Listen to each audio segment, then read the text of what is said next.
For more stories like these, go to www.social-tv.co.za, subscribe to us on YouTube and follow us on our social mediums.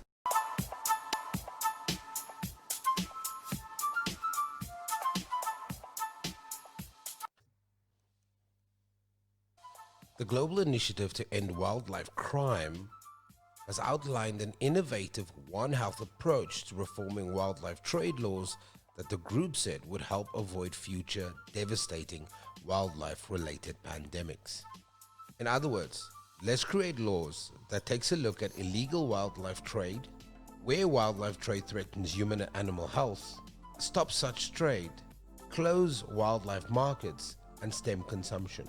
In order to make this happen, you need increased collaboration.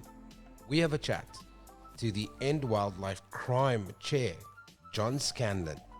You're listening to me, Sam Marshall, on our social newscast brought to you by www.social-tv.co.za.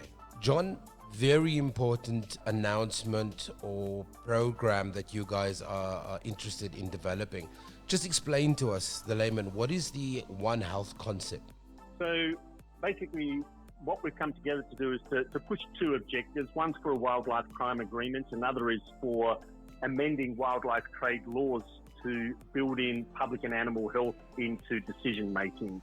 And in that context, we're talking about taking a One Health approach, which means you look at environmental issues, public health issues, and animal health issues all at one and the same time. So you make one decision taking all of those issues into consideration rather than looking at them separately and distinctly. John, how are you going to achieve that? If history has taught us anything, that organizations like operating in silos, unless you've got the will from all of those involved to really be able to tackle this issue, is that not a difficult ask? Yeah, it is. I think it always is, whether you're looking at a national or international level. You know, we too often operate in silos, and then people within that silo protect that silo. But we're also seeing some shifts, and we do see changes both nationally and internationally when they're really needed. And here the concept of taking a One Health approach is already embedded into the World Health Organization, FAO, and others. They're already acknowledging that this is an important concept, but how do we move it from a concept and operationalize it? And in the world of wildlife trade, the best way to do that is to use the instrument that regulates wildlife trade, which at the international level is CITES, and build into that regime public and animal health into the decision-making process. Will it be challenging? Yes, it's always challenging to change international laws, but if you look back in time, in the 1970s, the world came together to create CITES, the World Heritage Convention, the Convention on Wetlands. In the 90s, it did climate change, biodiversity, desertification. In the early 2000s, it came up with conventions on, dealing with corruption and transnational organized crime. So when the international community wants to, it can do it. And now is the time to move in this post-COVID-19 environment. But you must also admit, John, that we are living in a very different time. And I'm not just talking COVID, I'm talking politically as well. We've got leaders with very different ideological ideas. We've got leaders who agree and disagree on certain aspects that are important to their country. How do you get across those divides to make sure that you've gotten an international framework, a legal framework that organizations, countries adhere to? A couple of things I'd say there. Firstly, if we cast our mind back to the 1970s, where we had the UN conference in Stockholm on the human environment, the first time ever we had a conference on that in the early 1970s. Then we had the CITES Convention adopted World Heritage. That was at the height of the Cold War. The tensions at that stage were massive. But the international community nonetheless managed to coalesce around certain issues of common interest. And in that conservation space, we did see quite some movement at that time. If we fast forward to today, there is some certain geopolitical, tensions around the place. But at the same time, the whole world is feeling the impact of this COVID-19 pandemic. Socially, economically, it's having a devastating effect. And there is a common interest in making sure we don't get exposed to new pandemics into the future, because we know there are many other viruses that can spill over from animals into humans. So there is that issue of common interest here that can transcend some of these geopolitical issues, just have an international framework that's fit for purpose to make sure we're not being exposed to these type of pandemics into the future. So I do think historically the world's been able to get over geopolitical issues where there are critical issues of common interest. And I do think we've got a situation today where this is of common interest despite whatever other differences there may be. That situation with COVID really then gives you a fantastic argument. Do you think pre-COVID, this last 5-6 months, this was a difficult argument to make? And now with COVID being here, you can say, well, here's a practical example of what we've been arguing for years. Yeah, I think the science has been telling us for a long time the risk of spillover from animals to humans, particularly from wild animals to humans.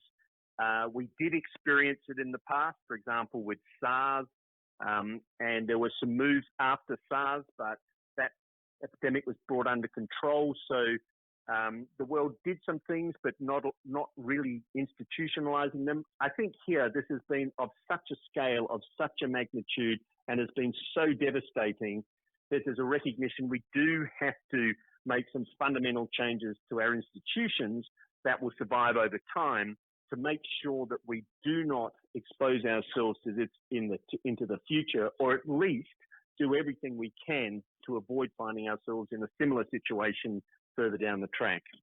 In your recent memory, has there been an initiative on the size and scale of One Health?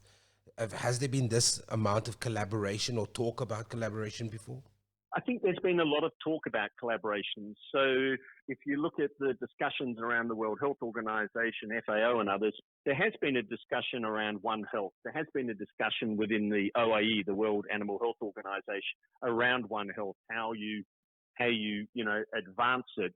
But if you like, these things, they have a gestation period and they can go on in discussion and there can be some collaboration and efforts. But when you hit a crisis, and we've confronted a global crisis with the COVID-19 pandemic, then I think politicians and citizens are saying, we need to act, actually. We need to do something that's much more definitive here to make sure that the conditions that can lead to these sorts of pandemics don't happen into the future.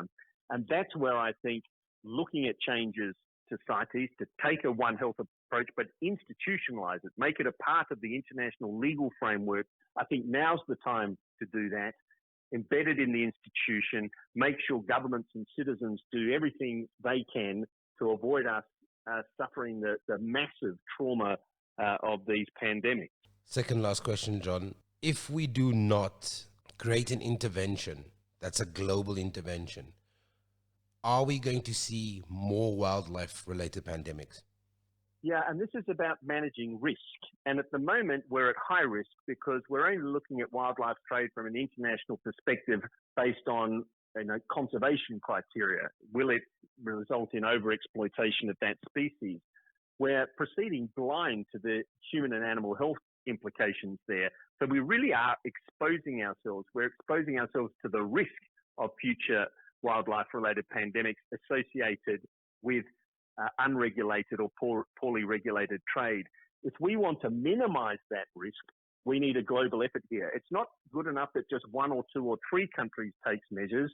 We need a global effort because these things can emerge from multiple places around the globe. So a strong global effort is needed. We need to institutionalize it to minimize our risk of exposure to this spillover. If not, we're leaving it to informal arrangements. We're leaving it to unilateral actions in different countries. And these things tend to disappear over time. Our memories are short. So we really need to institutionalize this and make sure that we've got the right structures and the right laws in place to avoid these pandemics going forwards.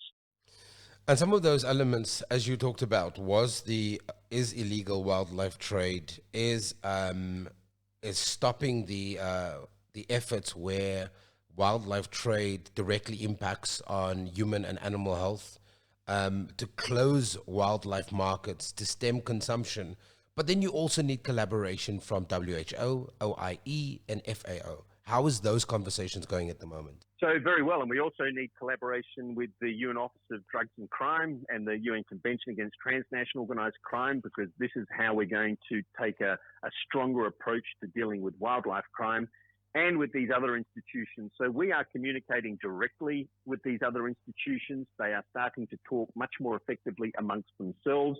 And I think what there's an appetite for is how do we move beyond the discussion, move beyond putting in place, if you like, memorandums of cooperation, and somehow embed this into the international legal framework so that we can be sure that these actions are taken in relation to illegal, regulated or unregulated trade, so that we can be sure we're giving ourselves the best shot at avoiding finding ourselves in this same situation into the future.